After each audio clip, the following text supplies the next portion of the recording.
I'm pleased to welcome you all to the 28th meeting of the National Council on Works, holding in Kano, Kano State, which incidentally is also my home state. As you are aware, the theme for this year's National Council meeting is Infrastructure, the Season of Completion. The theme is apt and timely, considering the push by all governments at this point to complete and commission most of its road and bridge projects initiated and or inherited by this administration. Accordingly, in order to ensure that the target of completion and commissioning of these projects is achieved, it has become necessary for all stakeholders to consider and provide creative and contemporary ideas and policy suggestions that will support the attainment of the above targets. You may recall, ladies and gentlemen, that a few weeks ago, the National Council on Housing was also held in Sokoto, where far-reaching decisions were taken on sustainable development in the housing sector, especially with a view to the provision of social housing and other related matters.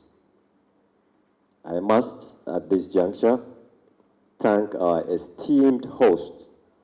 the Governor of Kano State, His Excellency Dr. Abdullahi Umar Ganduje, OFR, and the good people of Kano State for the gesture of receiving us to deliberate on this crucial theme that was carefully chosen to ensure that the massive spending of public funds by governments at all levels in highways and other road infrastructure to ensure smooth mobility and access is duly accounted for through completed and commissioned road infrastructure across the country. It is of special note that the Kano State government, under his able leadership,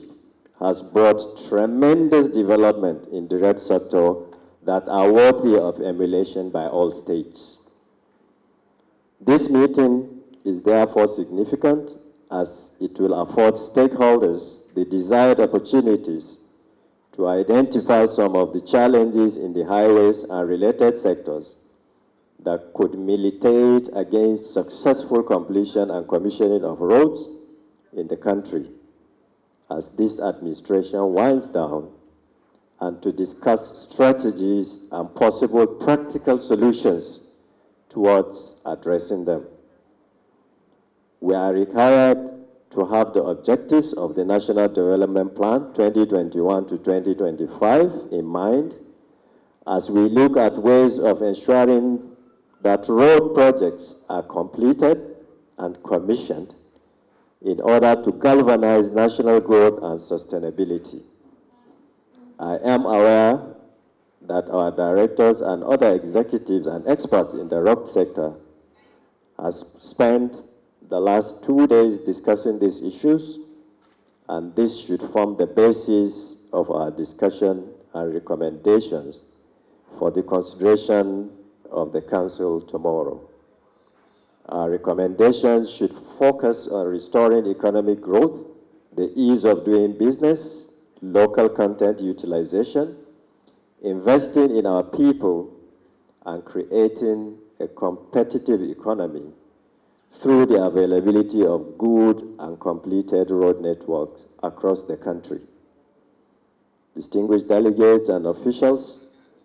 the timing of this meeting, therefore, is very auspicious, as it affords us the opportunity to think through and make necessary arrangements, as well as take critical steps to ensure that road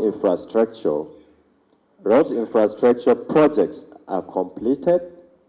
commissioned, as well as maintained throughout their lifespan. This will also ensure that money spent on roads and bridges impacts on the Nigerian economy and the citizens positively. Finally, ladies and gentlemen, let me take this opportunity to thank all those officials and experts who have made this council meeting a success since the last 2 days, especially our host seated here, the Honorable Commissioner for Kano State Ministry of Works and Infrastructure and his permanent secretary, directors from the Federal Ministry of Work and Housing and other federal and state MDAs and agencies, our development partners, the local organizing committee, the press and security agencies. I thank you most sincerely. On this note, I once again welcome you all and wish us very, very successful deliberations. Thank you very much, everyone.